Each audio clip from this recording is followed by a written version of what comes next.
우리 청도군에서도 마찬가지지만 전국 단위입니다. 8월 31일부터 연매출 30억 초과 가맹점 청도사랑 상품권 사용 제한 이렇게 해서 단순 조항도 있고요.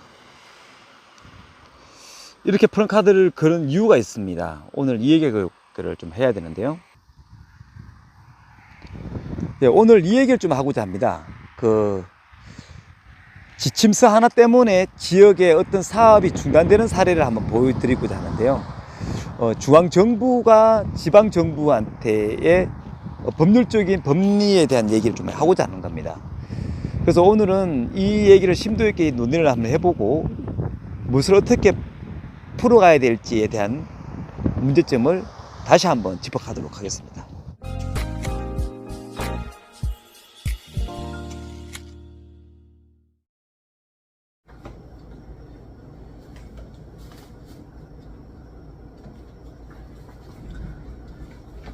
안녕하십니까, 농무놀이터입니다. 오늘은 좀 이상한 얘기를 좀 하고자 합니다. 우리 청도군도 마찬가지지만 전국 단위의 지역사랑 상품권에 대한 내용을 좀 하고자 합니다. 우리 청도군도 한 48억 정도 예산을 가지고 카드로 활용해서 지역의 소상공인들과 같은 지역 경제 활성화를 위해서 했던 그런 제도죠. 그래서 지역사랑 상품권에 관한 위에 법률도 있어요. 지역사랑 상품권 이용 활성화에 관한 법률이 제정되었었죠. 소위 지역사랑 상품권법이라고 하는데 잘해서 지역의 많은 주민들께서 이 카드로 인해서 많이 이용을 하는 그런 사례가 있는 거예요. 근데 이 법령에서 지정되어 있는 이 지역사랑 상품권이 행정안전부에서 지침이 내려왔어요. 종합지침 이렇게 내려와서 제가 밖에서 봤던 프랜카드를 봤지 않습니까? 그 프랜카드에 비춰있는 내용에 지역사랑 상품권 판매 및 환전 내용에 등록 기준이 연 매출액 30억 이하 지자체별 업종 제한 변경해라 하고 지침이 내려온 거예요. 그래서 이 지역에서는 대형 마트라든지 어떤 부분에서는 30억 매출에 대해서는 제재를 가한 겁니다. 만약 이렇게 이행하지 않으면은 교부금이든 지원금이든 간에 제재를 가하겠다. 중앙정부가 지방정부에 대해서 종합지침을 내면서 한편에 일격을 좀 과하는 거예요. 지금 청도군도 마찬가지지만 지자체는 지역 분권이 되고 지역 균형 발전을 이렇게 하기 위해서 지금 몇 해째 27년째 풀뿌리 민주주의를 이행하고 있는 이 시점에서 이 행안부 중앙정부가 이 가맹점에 대해서 제재를 가한 건데요. 30억 이상의 가맹점을 거부할 수 있게끔 만들어 놨어요. 근데 이게 매출액 30억 이하의 사업장이 전체 95%라고 되어 있는데 대부분 소상공인이 영향을 많이 받고 있고, 배제 이유가 대형 병원 같은 데에는 취지에 맞지 않는 가맹점을 배제하라고 이렇게 나와 있어요. 근데 우리 지역의 중앙에 맡은 농협은 상관없는데 농협 중앙회 같은 경우는 배제시키고, 이 시골 같은 경우에는요 단위 농협입니다. 단위 농협. 그래서 지역 단위 농협은 농민들이 일부분의 예금을 해서 출자를 해서 농민들과 주민들이 그 살림으로 이끌어가는 게 단위 농협이거든요. 근데 중앙정부가 지자체에게 이 법률에서 정했던 이 사업을 지역사랑 상품권 이용에 활성화하는 법률에서는 지자체 단체장이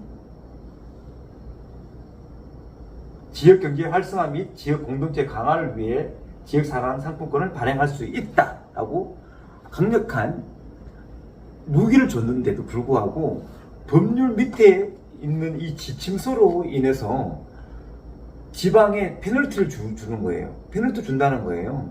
그러면 예산을 더 안 주겠다는 거죠. 제일 무서운 일이죠. 용돈과 뭐 작업을 안 준다 하는 게 제일 무섭죠. 공무원들은 굉장히 그걸 무서워합니다. 제가 이 얘기를 왜 말씀드리냐면은 헌법 밑에 법률이 있고 법률 밑에 대통령령, 대통령 시행령, 시행규칙, 그 다음에 지자체에서는 조례가 정해져 있는데 조례가 아니고 법률보다 더 밑에 있는 예규와 같은 이런 지침서가 어떻게 상위법을 정해냈는 상위법을 무시하는 처사처럼 보입니다. 그래서 만일에 이걸 따르지 않으면은 교부세 뭐 어떤 지원을 주지 않겠다라고 강력한 이 부분이 맞느냐는 거예요. 상위법을 위배하는 법이거든요. 중앙정부가 지방정부로서의 할 수 있는 범위를 넘어서는 겁니다. 이거는 권력이 남용이 되는 거거든요. 중앙정부는 특히 행정안전부는 다시 한번 이 사업의 이 내용의 골자를 다시 한번 점검 부탁드립니다. 시골의 단위 농협이 여기 제외 대상, 배제의 이유에 맞는지 여부를 다시 한번 타지를 보셔야 됩니다. 각 지자체에서 시군 협의회에서 또는 의회에서 이 부분에 대해서 다시 한번 바라고 협조문 요청, 이문을 여러 가지를 발의문을 드리고 했는데도 중앙정부, 특히 행안부는 꿈쩍도 하지 않는다는 이 부분은 다시 한번 반성을 하셔야 됩니다. 행정안전부는 중앙정부의 기관이지만 지방자치제에 있는 이 소단위의 독립기관에도 존중을 해줘야 됩니다. 중앙정부와 지방정부 그리고 지방분권이 돼야 되고 그러면서 예산을 줬던 교부금, 보조금으로 이용을 해서 지역의 균형 발전을 만들어야 되고 그 예산이 지역의 경제 활성화와 또 필요에 의해서는 지자체 당이 잘 할 수 있도록 권한을 내어줘야 되는데 어떻게 시행 지침서를 가지고 상위법을 다루는지 저는 이해할 수 없습니다. 그러니 행안부에서는 지방자치단체의 권한을 너무 범접하지 마시고 좀 이것은 지방에서 그 색깔에 맞게 그 용도에 맞게 그 용초에 맞게끔 할 수 있도록 기회와 장을 열어주시길 부탁드립니다. 그래야지 우리 지역의 국민들이 다 이 부분에서 서비스를 받죠. 제가 이 얘기를 왜 하냐면은 농협에서는 벽지 노선 먼 거리에 계시는 분들에게 농협이 농협마트, 농협에서 하는 유통센터 같은 작은 데에서 배달 서비스를 합니다. 그러면 우리는 주민들과의 3만 원이든 5만 원을 구입을 했을 때에 그 벽지 노선에게 먼 거리에 있는 분들에게 서비스를 한다는 거예요. 배달 서비스를 하는데 이런 규정을 하면은 또 어떻게 한다는 거예요? 농민들 대부분이 농약을 사고 그리고 또 부자재도 사고 또 비닐도 사야 되고 또 그런 부분이 있거든요. 근데 농협은 다리 농협에 예대에 대한 것, 예금 대출에 대한 것도 매출에 산정시킨다는 이 부분은 시정하셔야 됩니다. 중앙정부가 그래서는 안 되거든요. 다시 한번 이 사례를 점검하셔서 다시 개정해 주시길 부탁드립니다. 우리는 중앙정부를 믿고 따릅니다. 그러니 잘 좀 부탁드릴게요.